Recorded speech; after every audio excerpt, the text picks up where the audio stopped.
हम लोग अपने लर्निंग प्रोसेस को कंटिन्यू रखते हैं।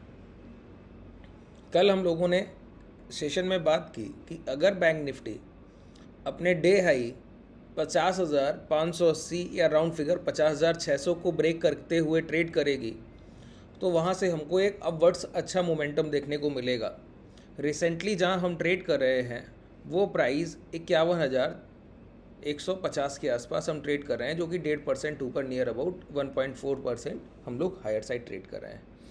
ये पूरा मोमेंटम अगर आप गौर करें तो आज की शुरुआत कल के प्राइस एक्शन के रिपीटेटिव मोड में होती है। क्या हुआ? प्राइस खुलता है, गिरता है, फिर डे हाई ब्रेक करके मोमेंटम करता है। प्राइस खुलता है, गिरता है, फिर डे हाई ब्रेक करके मोमेंटम करता है। अच्छा, कल के सेशन से बहुत सारे पॉइंट्स हम लोग सीखते हैं ना, रिपीट कर लीजिए एक बार, चीज़ों को समझ लीजिए। कल के सेशन में क्या हुआ था बताइए? एक 50,100 की रेंज का ब्रेकआउट था और उसके बाद एक बड़ा ब्रेकआउट 50,250 की रेंज का था। जब प्राइस ने 50,100 के ऊपर की ओपनिंग किया और डायरेक्ट थोड़ा सा नीचे आकर दोबारा से हाई ब्रेक करके मोमेंटम दिया, तो 50,250 का रेजिस्टेंस एरिया उसके लिए कोई बड़ा टास्क नहीं था। तो एक बड़ा रेजिस्टेंस, जब छोटा रेजिस्टेंस ब्रेक हो गया तो बड़ा रेजिस्टेंस बहुत आसानी से कल मार्केट ने ब्रेक कर दिया। इसी तरीके से आज के बाज़ार के लिए 50,700 के लेवल ज़्यादा बड़ा रेजिस्टेंस एरिया था। क्यों था पता है? क्योंकि यहाँ पर अगर आप गौर करें, आप अर्ली टाइम फ्रेम पर जाएंगे तो आपको समझ आएगा कि ये हम गैप डाउन के साथ गिरे थे 5 जून का प्राइस, अगर आप लोगों को याद हो, जिस दिन इवेंट था, इलेक्शन के रिजल्ट्स आ रहे थे। तो हम लोगों ने ये 50,700 के अराउंड के हाई ये लगे थे, वहाँ पे गैप डाउन किया, फिर वहाँ से गिरावट की शुरुआत हुई थी। तो प्राइस ने जब डे हाई बहुत आसानी से निकाल दिए ना यहाँ पर, तो डे हाई जब निकल गए तो 50,700 का ब्रेकआउट भी सिंगल कैंडल में हो गया, सिंगल कैंडल में। और उसके बाद प्राइस ने एक बार सिर्फ 50,700 के प्राइस को रिटेस्ट किया है, दोबारा से हम लोग डे हाई के पास ट्रेड कर रहे हैं। ठीक है, एक अच्छा प्राइजेक्शन मोमेंटम है। देखिए, जो लोग ये बोलते हैं कि मैं प्राइजेक्शन को नहीं देख रहा हूँ, सारी इंडेक्स एक तरीके से ट्रेड होंगी, अगर बैंक निफ्टी चल रहा है तो फिर निफ्टी भी चलेगा, सेंसेक्स भी चलेगा, निफ्टी भी चलेगा, तो मैं उनसे एक ही बात कहता हूँ, अगर आप सही जानकारी नहीं रखेंगे, प्राइजेक्शन को सही से नहीं समझेंगे तो आपको इसका तकलीफ है। अगर आप गौर करें, प्रीवियस सेशन आपके लिए कितना महत्वपूर्ण होता है, ज़रा गौर कीजिए। कल बैंक निफ्टी ने एक बड़ा higher directional day high break करके मोमेंटम दिया था। इसके पहले दिन तो नहीं दिया था, डे हाई के पास कंसोलिडेशन किया था। उसके पिछले दिन तो गैप अप करके प्राइस गिरा था। जब गैप अप करके प्राइस ने करेक्शन किया और क्लोजिंग सिर्फ अच्छी कर दी, तो प्राइस क्या हुआ? गैप अप किया, कमज़ोर हुआ, फिर डे हाई के पास एक अच्छा कंसोलिडेशन किया। इस सेशन से ये सेशन एक कंपैरेटिवली अच्छा स्ट्रॉन्ग प्राइस एक्शन दिखाता है। दिख रहा है ना, यहाँ पर प्राइस गिरते हुए, यहाँ पर एक हाई के पास कंसोलिडेशन। इस प्राइस से अच्छा एक मोमेंटम इस प्राइस में मिलता है अगले सेशन में। कल के दिन प्राइस ने डे हाई ब्रेक किया, इसके पिछले सेशन में जब डे हाई ब्रेक किया था तो वहीं पर रुक गया था। अब जब कल के दिन डे हाई ब्रेक किया तो हायर डायरेक्शन अच्छा मोमेंटम दिया। जब कल का दिन अच्छा मोमेंटम का था और उसके बाद कल की क्लोजिंग बहुत अच्छी थी। देखिए, 2 मिनट के टाइम फ्रेम को पर ही हमारे ट्रेडर्स ट्रेड करते हैं, तो बेसिकली हम लोग 2 मिनट के टाइम फ्रेम को ही ज़्यादा प्रेफर करते हैं। ठीक है, तो कल की क्लोजिंग भी अच्छी हुई, तो आज का प्राइजेक्शन कल से भी अग्रेसिव, आज का प्राइजेक्शन कल से भी अग्रेसिव है। अच्छा, ये टर्न अराउंड बिहेवियर, जो लोग बोलते हैं ना कि प्राइस टर्न होता है, प्राइस में कन्वर्जन होता है, कन्वर्जन का मतलब ट्रेंड रिवर्सल जिसको बोलते हैं, तो हम लोग तो पहले ही से एक अप ट्रेंड में थे ही थे सर। बस एक अप ट्रेंड के बाद प्राइस वीक होने लगा था, तो वीक होने से दोबारा स्ट्रांग होने की प्रक्रिया, ये 3 सेशन आपको डायरेक्टली बताते हैं। इसीलिए प्रीवियस डे प्राइजेक्शन आपके लिए बहुत ज़रूरी है। अच्छा, ये जो कन्वर्जन बैंक निफ्टी में हुआ, निफ्टी में तो हुआ नहीं, तो निफ्टी अगर आप गौर करें तो हम लोग negative near by cost trade कर रहे हैं, और बैंक निफ्टी ने पहले से ये कन्वर्जन हम लोगों को दिखा दिया। क्या? पहले नेगेटिव, फिर पॉजिटिव, और फिर बहुत अच्छा पॉजिटिव, तो आज एक अच्छा अप ट्रेंड मोमेंटम मिला। ठीक है, अब बैंक निफ्टी की कंपैरिजन कीजिए निफ्टी से, तो आपको समझ आएगा कि कल का सेशन जब bank Nifty day high break करके रिकवर किया, डे हाई ब्रेक किया, मोमेंटम किया, निफ्टी ने अपने डे हाई तक ब्रेक नहीं किए और डे हाई के पास कंसोलिडेशन नहीं किया, जो कि बैंक निफ्टी 2 ट्रेडिंग सेशन पहले कर चुका है। वो निफ्टी ने कल तक नहीं किया। कल भी निफ्टी का consolidation near by middle range हुआ है, हाई ये, लो ये, इसकी रेंज में हम लोगों ने कंसोलिडेशन किया। तो जब आज ओपन हुए हैं सर, तो कल सिर्फ निफ्टी ने एक काम अच्छा किया था, क्या? चढ़कर बंद हुए थे, तो गैप अप किया, गैप अप के बाद प्राइस कमज़ोर हुआ, फिर हम लोग दोबारा कल के कॉस्ट के पास ट्रेड कर रहे हैं जहाँ कल क्लोज किया है। ठीक है, तो जैसा प्राइजेक्शन होगा अगले दिन का बिहेवियर उससे बिल्कुल मिलता जुलता होगा। अच्छा, यहीं पर एक बात मैं आपको कॉन्सेप्ट क्लियर कर दूँ। ये बैंक निफ्टी, जो लोग ये सोच रहे हैं कि बहुत बड़ा बैंक निफ्टी में मोमेंटम हो गया है और प्राइस ने, देखिए बड़ा मोमेंटम तब होता है जब इंट्राडे का फर्स्ट हाफ, जैसे कि कल के सेशन में ही ये चीज़ हम लोगों ने डिस्कस की थी कि अभी जिस तरीके का इंडेक्स में विक्स का रोल है, इम्प्लॉयड वॉलेटिलिटी, इंडिया विक्स ये रहता है। इंडिया विक्स को आप लोग समझते नहीं होंगे, ये इंडिया विक्स है। इंडिया विक्स 1350 ट्रेड कर रहा है, 4% अबव। ये कल के सेशन में हम लोगों ने नोटिस किया कि अभी तक इलेक्शन के बाद 6 जून से लगातार इंडिया विक्स 32 की हाई लगाकर 13 के आसपास लौट चुका है। तो हम लोगों ने एक अच्छा खासा डिक्लाइन इंडिया विक्स में देखा है, एक बड़ी गिरावट देखी।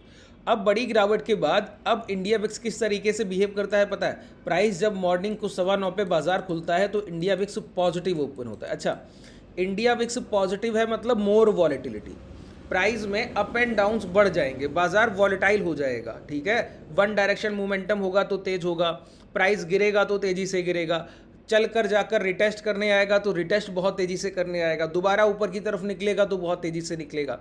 तो कल के सेशन में हम लोगों ने इस बात को समझा था, मैंने आप इस पॉइंट को टच भी किया था कि मॉर्निंग के फर्स्ट हाफ में ऑप्शन बायर्स के लिए अपॉर्चुनिटी बन रही है, जैसा अभी बाजार है। जैसे कल के सेशन में भी पहले बाजार गिरा, गिरने के बाद रिकवरी किया, फिर इंट्राडे में उतना तेज मोमेंटम नहीं हुआ। आज भी अगर आप देखें तो मॉर्निंग का पहला मोमेंटम बहुत तेज हुआ, उसके बाद गिरावट हुई, फिर एक मोमेंटम के बाद तब से प्राइस में कोई बहुत रेयर मोमेंटम है, प्राइस एक रेंज बना रहा है। बात क्लियर हो रहा है? अब ये मोमेंटम तब एग्रेसिव हो जाएगा जब डे हाई निकलें और विक्स जो है वो बढ़ता ही चला जाए, थोड़ा 4 के पास 4% ऊपर है, 5% हो जाए या फिर 4 पर सस्टेन कर जाए, तो ये मोमेंटम बड़ा हो जाएगा, ठीक है। तो अभी इंट्राडे में जो हम लोगों ने मॉर्निंग में ये देखिए, ये जो हाई लग गया है ये 10:05, मतलब पहले 1 घंटे में ही लग गया ना। उसके बाद तो प्राइस इसी रेंज डे हाई डे को ही ट्रेड कर रहा है। 2 मोमेंटम मिले, एक हायर साइड एक लोअर साइड।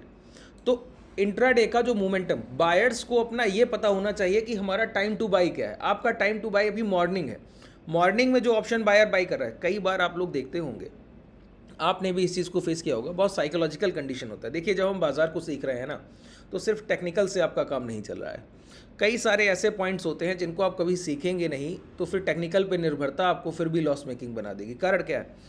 कारण है, कई बार आपने इस चीज़ को एक्सपीरियंस किया होगा कि मॉर्निंग में आप बाजार में बैठते हैं, मॉर्निंग में आप प्रॉफिट कर लेते हैं, बाजार क्लोज होते होते आप पोजीशन को लॉस में लेकर, घाटा लेकर घर जाते हैं। कारण आपने उस प्राइजेक्शन बिहेवियर पर पिछले दिन ध्यान नहीं दिया कि मॉर्निंग के पहले घंटे में 2 घंटे में बाइंग अपॉर्चुनिटी अच्छी मिलती और 11-12 बजे के बाद नहीं मिल रही। कभी कभी ऐसा होगा कि मॉर्निंग के पहले 1-1.5 घंटे में आपको बार बार लॉसेस हो रहे हैं और 12-1 बजे के बाद उस लॉस को आप रिकवर करके घर जा रहे हैं। ये सब कुछ कनेक्टेड रहता है पिछले 3 दिन के ट्रेडिंग सेशन से। अगर आप सिर्फ पिछले 3 दिन के ट्रेडिंग सेशन से प्राइस को कनेक्ट कर दें तो आपको समझ आएगा। यहाँ पर प्राइस देखिए, 13 जून की बात है, प्राइस गैप अप किया, गिरा और कवर किया, और ये यहाँ पर 10:15 का टाइम। कल की बात है, प्राइस गिरा और कवर किया, ये यहाँ पर 10 बज रहा है। आज का जब डे हाई लग गया और कवर करके प्राइस आया तो ये 10:25 हो रहा है सर, ठीक है। तो पहले 1-1.5 घंटे में ही ऑप्शन बायर्स अच्छे मोमेंटम को ट्रिगर कर पाते हैं। उसके बाद अगर ऑप्शन बाइंग की जाए तो पूरे दिन सिर्फ एसएल हंटिंग है। उसके बाद कल के दिन अगर आप ऑप्शन बाइंग में बार बार ट्रेड बनाएंगे तो बहुत बड़ा कोई मोमेंटम हमको नहीं मिला है अभी तक। अगर मॉर्निंग के इस मोमेंटम के बाद आप ट्रेड एग्जीक्यूशन कर रहे हैं तो हम एक रेंज को ट्रेड कर रहे हैं। बात क्लियर हो रहा है? ये प्रीवियस डे से जुड़ा हुआ है। अब जैसे कल के सेशन में अगर कोई 12 बजे के बाद अच्छी बाइंग अपॉर्चुनिटी बनेगी, या आज के सेशन में अभी 12 बजे के 1 बजने जा रहा है, तो अब प्राइस अगर ये हाई ब्रेक करके ट्रेड करे और आज एक अच्छा मोमेंटम दे दे, तो अब कल के लिए इस बात को ध्यान रखिए कि कल भी 12-1 बजे के आसपास आपको एक अच्छा मोमेंटम किसी साइड मिल सकता है। सारे सेशन एक दूसरे से कनेक्ट होते हैं। उसमें रिसेंट 3 सेशन जो पिछले अभी अभी गुजर के गए, वो सबसे ज़्यादा कनेक्टिविटी दिखाते हैं। ये लाइव मार्केट के जो कॉन्सेप्ट हैं, इनको अगर आप गौर करेंगे, बहुत अच्छे से समझेंगे, तो आपको पता लगेगा कि चीज़ें कितनी प्रैक्टिकल होती। किसी इंडिकेटर का हमको इसको जानने के लिए ज़रूरत नहीं। अब विक्स को मैंने आपको बताया कि विक्स अगर अप डायरेक्शन मोमेंटम में है, इसका मतलब है वॉलेटिलिटी हायर है। अगर आप गौर करें तो मॉर्निंग में विक्स बहुत तेज़ी से हायर साइड चल कर गया, तो मॉर्निंग में प्राइस कितना वॉलेटाइल था बताइए? तेज़ी से चले, तेज़ी से गिर गए। अब ये नोट डाउन कर लीजिए, टाइम 10 हो रहा है और 10:30 को विक्स देखिए, यहाँ पे विक्स भी ये 10:30 यहाँ पर हो रहा है। यहाँ से विक्स ने डिक्लाइन होने की शुरुआत की, यहाँ पर प्राइस में ये थोड़ा से मोमेंटम के बाद प्राइस भी कंसोलिडेशन में चला गया। बताइए, तो पूरी तरीके से इंटरकनेक्ट है एक पॉइंट दूसरे से। अगर आप एम्प्लॉयड वॉलेटिलिटी को नहीं समझेंगे, बस एक पॉइंट विक्स के बारे में मैंने आपको बताया कि अगर विक्स पॉजिटिव ट्रेड कर रहा है, इसका मतलब है बायर्स डे है। बायर्स टाइम समझिए, अभी तो बायर्स डे पूरा दिन होता ही नहीं है कभी ना, अभी तो मॉर्निंग का पहला घंटा 1.5 घंटा बायर्स टाइम है, और उसके बाद तो कंसोलिडेशन चौपी मार्केट है, सेलर्स टाइम है। अभी इस समय रिसेंट मार्केट में ये कहना कि बायर्स डे है, ये भी गलत होता है। अभी रिसेंट सेशंस में ये कहना कि सेलर्स डे हो, ये भी गलत होता है, क्योंकि एक ही दिन में बायर और सेलर दोनों के लिए अपॉर्चुनिटीज बाजार निकाल कर दे रहा है। उसको बस आपको पकड़ना आना चाहिए कि आपका पोजीशन साइजिंग कैसे बनेगा, कैसे पोजीशन को आप एग्जीक्यूट कर, ये सारे पॉइंट्स बहुत ज़रूरी हो जाते हैं। अब एक कॉन्सेप्ट पे हम लोग बात करते हैं। अभी हम लोगों ने एक सेशन किया था, अगर आप लोगों को याद हो, जहाँ पर हम लोगों ने 3 कैंडल्स, ठीक है, एक ही जगह पर एक रेंज में अगर क्लोज करती, वहाँ पर हम लोगों ने बात की थी जिसमें बॉडी साइज ना के बराबर हो, तो वहाँ मोमेंटम की एक बड़ी संभावना होती है। सभी को ध्यान होगा, अगर वो सेशन आप लोगों ने नहीं देखा है तो डिस्क्रिप्शन में टेलीग्राम का लिंक है, टेलीग्राम को ज्वाइन कीजिएगा, वहाँ पे मैं सेशन का लिंक पढ़वा दूंगा, या फिर डायरेक्टली चैनल को ओपन करके भी देख सकते हैं। एक होता है क्लोज शिफ्टिंग का कॉन्सेप्ट। अब ये क्लोज शिफ्टिंग का कॉन्सेप्ट क्या है, ज़रा समझिए। क्लोज शिफ्टिंग हम लोग बोलते हैं जब इंस्टीट्यूशनल बायर खरीदारी कर रहे हों लेकिन रिटेलर्स हम जैसे छोटे खरीदारों से छुपा रहे हों, जब इंस्टीट्यूशनल सेलर सेलिंग कर रहे हों लेकिन वो हम जैसे छोटे और मझले खरीदार बिकवालों से अपनी पोजीशंस को छुपा रहे हों। आप कितनी बड़ी भी क्वांटिटी बेचिएगा या खरीदिएगा और उसको छुपाने की कोशिश कीजिएगा तो प्राइस में डायरेक्ट रिफ्लेक्शन होता है सर। अगर आपका कोई वॉल्यूम ट्रिगर हुआ, आपने कोई बड़ा अमाउंट खरीदा या बेचा, तो कहीं दिखे ना दिखे, किसी न्यूज़ में आए ना आए, वो प्राइस एक्शन में चार्ट पर दिख जाएगा। तो इंस्टीट्यूशनल ऑर्डर्स जो हमसे छुपा कर एग्जीक्यूट किए जा रहे हैं, उनको पहचानने की प्रक्रिया को हम कहते हैं क्या, क्लोज शिफ्टिंग का कॉन्सेप्ट। क्लोज शिफ्टिंग क्या होती है ज़रा समझ लीजिए, बहुत महीन प्राइस होता है सर, बहुत महीन।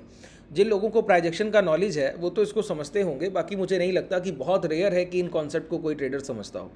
देखिए क्लोज शिफ्टिंग क्या है, देखिए अगर एक प्राइस 1 घंटे पहले 10 रुपये पर बंद हुआ और अगले घंटे 12 रुपये पर बंद हुआ और अगले घंटे 13 रुपये पर बंद हुआ, तो आप बोलेंगे कि एक घंटे में प्राइस बहुत अच्छा चल कर जा रहा है, ये तो मोमेंटम समझ आता है। अब यही प्राइस 1 घंटे 100 रुपये पर बंद हो और अगले घंटे 100 रुपये 50 पैसे पर बंद हो और अगले घंटे 100 रुपया 60 पैसे पर बंद हो। अब यहाँ पर आप कहेंगे कोई खरीदारी तो है ही नहीं, प्राइस तो एक रेंज को ट्रेड कर रहा है। नहीं, यही है क्लोज शिफ्टिंग। क्लोज शिफ्टिंग का मतलब है कि जब आपसे छुपा कर पोजीशन बनाई जा रही हो, आपको लगेगा प्राइस 100 पर खुला था, 100 पर ही बंद हो गया, अगला कैंडल 100 रुपये पर खुला था, 150 पर बंद हो गया, और उसके अगल बगल में विक साइज आपको बॉडी से बड़े दिखेंगे, तो आप उसको डोजी कैंडल समझ लेंगे। और ऐसी कैंडल अगर किसी रेंज में बन रही है तो आप उसको बिल्कुल वरीता ही नहीं देते, गार्बेज बोल देते हैं सर कि ये तो कूड़ा है, इसको क्या ही देखना है, यहाँ तो प्राइस कंसोलिडेशन कर रहा है। जैसे अब इन सारी कैंडल्स का आपके लिए कोई मोल नहीं है, लेकिन ये कैंडल्स अगले मोमेंटम को तैयार कर रही हैं। आप यही नहीं समझ रहे हैं कि आपका जो माइंडसेट बनेगा वो इन्हीं कैंडल से बनने वाला है, ठीक है। जैसा आपका इस सेशन में, जितनी ड्यूरिंग इस पूरे टाइम में आप अपने माइंडसेट को जैसा ट्रेन करेंगे, अगर आप लगातार ये सोच रहे हैं कि ब्रेकआउट ब्रेकआउट ब्रेकआउट, तो प्राइस जैसे ही निकलेगा उससे पहले पहले आप ट्रेड एग्जीक्यूट कर लेंगे। अब आपका माइंडसेट बनता है कंसोलिडेशन फेज में। अगर आप कंसोलिडेशन एरिया को बेहतर तरीके से ट्रैक कर लेते हैं तो आप बहुत अच्छे ट्रेडर हैं। वही मैं यहाँ पर बोल रहा हूँ, अगर आप बहुत छोटे से छोटे प्राइजेक्शन को देखना जानते हैं तो आप बहुत अच्छे ट्रेडर हैं। जैसे प्राइस एक 48,000 का इंडेक्स है, एक कैंडल 48,000 पर ही क्लोज किया इस तरीके से। अब अगला कैंडल रेड क्लोज कर रहा है, थोड़ा सा ऊपर खुला और 48,010 पे क्लोज कर गया। अब 10 पॉइंट का मोमेंटम, कोई मोमेंटम तो है नहीं, और कैंडल भी आपको देखने में रेड लगेगा। अच्छा, कैंडल कलर कोई हो, हमको सिर्फ क्लोज शिफ्टिंग से मतलब है। और अगला कैंडल 48,020 या 48,030 पे क्लोज कर गया, और तीनों कैंडल्स डोजी, या फिर एक कैंडल बड़ा भी है, तो बॉडी साइज से हमको मतलब नहीं। हमको है कि इन तीनों की क्लोजिंग में बहुत डिफरेंस नहीं होना चाहिए। और दूसरी बात, इन तीनों कैंडल्स की क्लोजिंग कॉन्जिक्यूटिव हायर या कॉन्जिक्यूटिव लोअर। कॉन्जिक्यूटिव हायर का मतलब है एक के ऊपर एक के ऊपर एक, कॉन्जिक्यूटिव लोअर का मतलब है एक के नीचे एक के नीचे एक, और इन तीनों की क्लोजिंग में कोई मेजर डिफरेंस होना नहीं चाहिए, ठीक है। तो इसको हम कहते हैं क्लोज शिफ्टिंग का कॉन्सेप्ट। और क्लोज शिफ्टिंग के कॉन्सेप्ट में एक बात बहुत क्लियर है, सेलर साइड हम लोग नहीं देखते हैं, बायर साइड ही ज़्यादा देखते हैं। 90% प्लस टाइम पाया जाएगा कि आप बाइंग की तरफ ही बढ़ रहे होंगे। उसके पीछे का रीज़न क्या है, अगर कोई प्राइस 3 घंटे तक इस तरीके से गिरावट करे कि 100 रुपये से 99 रुपया, 50 पैसा, फिर 99 रुपया, इसका मतलब समझते हैं, 1% की गिरावट 3 घंटे में आप कर पा रहे हैं सर, तो आप कोई बड़े सेलर तो है नहीं। तो प्राइस का एक जगह पर रिट्रेसमेंट है। रिट्रेसमेंट कौन कराता है? गिरते हुए प्राइस में पहले शॉर्ट सेलिंग की गई होगी, और शॉर्ट सेलर से जो प्राइस में इंपैक्ट आ सकता था, जो गिरावट हो सकती थी, उसको काट दिया बायर ने, तो प्राइस की गिरावट धीमी हो गई। तो इसको रिट्रेसमेंट बोलते हैं। ये है तो क्लोज शिफ्टिंग, और नेगेटिव क्लोज शिफ्टिंग है। बाजार 100 रुपये पर बंद हुआ 1 घंटे पहले, और फिर बंद हो रहा है 99.50 पे, फिर बंद हो रहा है 99, है तो ये क्लोज शिफ्टिंग और नेगेटिव है। उसके बावजूद ये प्राइस पॉजिटिव, क्यों? क्योंकि ये बिहेवियर जो है प्राइस एक्शन का कि धीमी गिरावट, बायर्स बिहेवियर है। बात क्लियर हुआ? इन कॉन्सेप्ट को ध्यान रखिए। तो हम लोग यहाँ पर अब देखने की कोशिश करते हैं कैसे पता लगे कि कहाँ पर ऐसे ऐसे प्राइजेक्शन बनते हैं। तो सबसे पहले निफ्टी में हम लोग देखें, एक डेली टाइम फ्रेम का एग्जांपल लेते हैं। बहुत ध्यान से समझिए, यही सारे कॉन्सेप्ट हैं जो आपको आगे लेकर जाएंगे सर। देखिए, बहुत रेयर केस होता है कि यहाँ पर कोई फेलियर हो। इन 3 कैंडल्स को अगर आप गौर करें, कौन से 3 कैंडल बता रहा हूँ? ये 3 कैंडल बता रहा हूँ, बहुत ध्यान से समझिएगा। ये तीनों कैंडल्स में आपको अपर विक बड़ा दिखेगा, मतलब प्राइस में लगातार रिजेक्शन है। प्राइस में लगातार रिजेक्शन है। लगातार रिजेक्शन का मतलब क्या है? प्राइस चलकर जाता है और गिरा दिया जाता है, प्राइस चलकर जाता है और गिरा दिया जाता है, प्राइस चलकर जाता है और गिरा दिया जाता है। मतलब हर जगह सेलर्स बैठे हैं, तो सेलर्स प्राइस को नेगेटिव क्लोज कर रहे हैं। और ये पिछला रेजिस्टेंस एरिया है निफ्टी के लिए, यहाँ से पिछली बार निफ्टी गिर कर गया एक बड़ी गिरावट की, तो निफ्टी यहाँ से अब दोबारा यहाँ से मैक्सिमम ट्रेडर क्या सोचेगा कि गिरावट हो सकती है। बिल्कुल आपका सही सोचना है, गिरावट हो सकती है, लेकिन कब? जब इन तीनों कैंडल्स के ट्रिगर ब्रेक होंगे, मतलब इन तीनों कैंडल्स का कंबाइंड लो ब्रेक होगा। अगर 23,200 कल के दिन ब्रेक हो जाए तो हमको बैंक निफ्टी के इंडेक्स में एक बड़ा डाउनफॉल देखने को मिलेगा। जब तक 23,200 ब्रेक नहीं हो रहा है तब तक क्या? तब तक इन कैंडल्स को 3 को अगर आप गौर से देखेंगे तो आपको लगेगा कि प्राइस चलकर जाता है और फिर गिर जाता है, प्राइस चलकर जाता है और गिर जाता है, प्राइस चलकर जाता है गिर जाता है। ये तीनों बार प्राइस की क्लोजिंग नेगेटिव हुई, ठीक है। तीनों बार प्राइस की क्लोजिंग नेगेटिव होने में एक बात अगर आप गौर करें, अगर आप अभी कोई शेयर 100 रुपये पे खरीदें और वो 110 तक जाए, फिर 100 रुपये आ जाए, आप फिर 100 रुपये पे खरीदें और क्वांटिटी ऐड करें, फिर वो 110 तक जाए, आप फिर 100 रुपये पे खरीदें, फिर वो 110 तक जाए, आप कितनी बार खरीद पाइएगा सर? पहली बार 100 रुपये पे खरीद आपने की और 110 तक गया, दोबारा 100 लौट आया, तो आप अपनी पोजीशन को कॉस्ट पे स्क्वायर ऑफ करेंगे, एवरेज नहीं कर पाएंगे। एवरेज आप तभी करेंगे जब आपको पता हो कि आप डोमिनेशन पोजीशन में हैं, आप बड़ी खरीदारी करने के लिए बैठे हैं, ठीक है। तो जब एक बार सेलर ने आपको रिजेक्ट कर दिया तो आप उसको मौका देंगे कि आप और गिरावट कर लीजिए। जब इन्वर्टेड हैमर कैंडल को हम लोग सीखते हैं तो क्या बोलते हैं कि अगर एक बार बायर ने खरीदारी की और सेलर ने बेच दिया तो प्राइस अब कितनी बड़ी भी गिरावट यहां से कर सकता है और लोअर लेवल पे कहीं खरीदार खरीदेंगे। आप उसी प्राइस पे खरीदने के लिए क्यों अडिग है? क्योंकि आप चाहते हैं किसी तरीके से इस सेलर को काटना। अगर ये बिकवाली हर बार इसी रेजिस्टेंस एरिया से आ रही है तो कोई ना कोई खरीदार निचले स्तर से बार बार खरीद पा रहा है, मतलब वो सेलिंग के पेंडिंग ऑर्डर्स को काटना चाह रहा है। खरीद कर भाव को वहाँ ले जाता है, दोबारा गिरावट कराता है, फिर ले जाता है, फिर गिरावट कराता है। ये पता कैसे लगता है? ये पता लगता है क्लोज शिफ्टिंग से। अब ये तीनों कैंडल्स नेगेटिव, तीनों कैंडल्स में अपर विक, इसके बावजूद अभी तक अगर आप निफ्टी का प्राइस देखें तो बहुत स्ट्रांग हो नहीं पाया क्योंकि इसके सेलर्स बहुत स्ट्रांग है इस रेंज में। इसके बावजूद ये प्राइस को नहीं गिरा पा रहे हैं। क्यों नहीं गिरा पा रहे? क्या कारण है? सिर्फ क्लोज शिफ्टिंग। अब इन 3 कैंडल्स की क्लोजिंग पर ध्यान दीजिए। अब आपको दिखेगा कि ये सारी कैंडल्स की क्लोजिंग नेगेटिव हुई है। प्राइस की बॉडी साइज लोएस्ट पॉइंट ये तीनों कैंडल्स की, लेकिन सारी कैंडल्स 10 जून के ऊपर ये क्लोजिंग दिखेगी, 11 जून की, 11 जून के ऊपर ये यहाँ पर, मैं यहाँ पर देखिए ये सी लिखा है, ये सी लिखा है, सी का मतलब होता है क्लोज, ठीक है। तो मैं कैंडल पे कर्सर ले जाऊंगा, आप क्लोजिंग देखिएगा। 23,259, 23,260 रुपये की क्लोजिंग है निफ्टी की। 23,264, 59 से 64, मात्र 5 पॉइंट ऊपर शिफ्ट किया, लेकिन क्लोज शिफ्ट किया, ठीक है। अगला कैंडल देखिए, 23,322, 264 से 322, कितने पॉइंट्स की शिफ्टिंग है? नियर अबाउट 50 पॉइंट की शिफ्टिंग।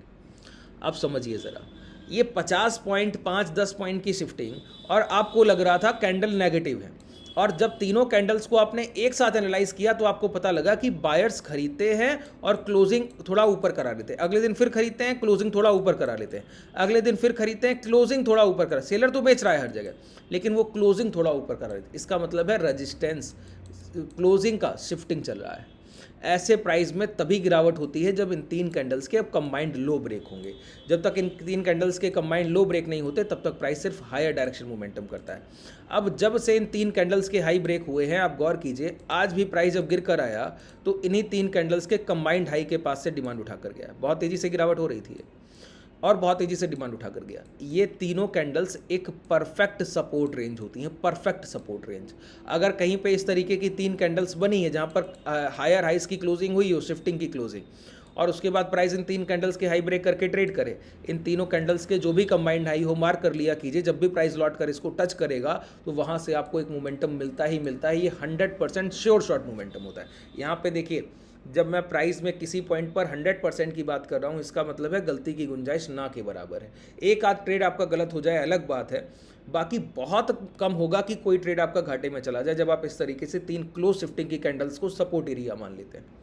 ठीक है, ये कॉन्सेप्ट बहुत महीन है। लाइव मार्केट में जाकर इसको ट्रेड करेंगे तो आपको इसके फायदे समझ आएंगे। अब बेनिफिट देखिए, मैं आपको बताऊँ, इन 3 कैंडल्स को जरा गौर से देखिए, क्या है, इस कैंडल की क्लोजिंग, इस कैंडल की क्लोजिंग और इस कैंडल की क्लोजिंग, तीनों कैंडल से एक के ऊपर एक के ऊपर एक स्टेप बाय स्टेप क्लोजिंग किया है। और आपको इंस्टीट्यूशन दिखाने नहीं चाहता है कि उसने इस रेंज में खरीदारी की है, वो बताने नहीं चाह रहा है। आप देखिए यहाँ पर इस कैंडल की क्लोजिंग सी पर नजर रखिए, ऊपर 23,500, इस कैंडल की 23,501, अगले कैंडल की क्लोजिंग 23,505।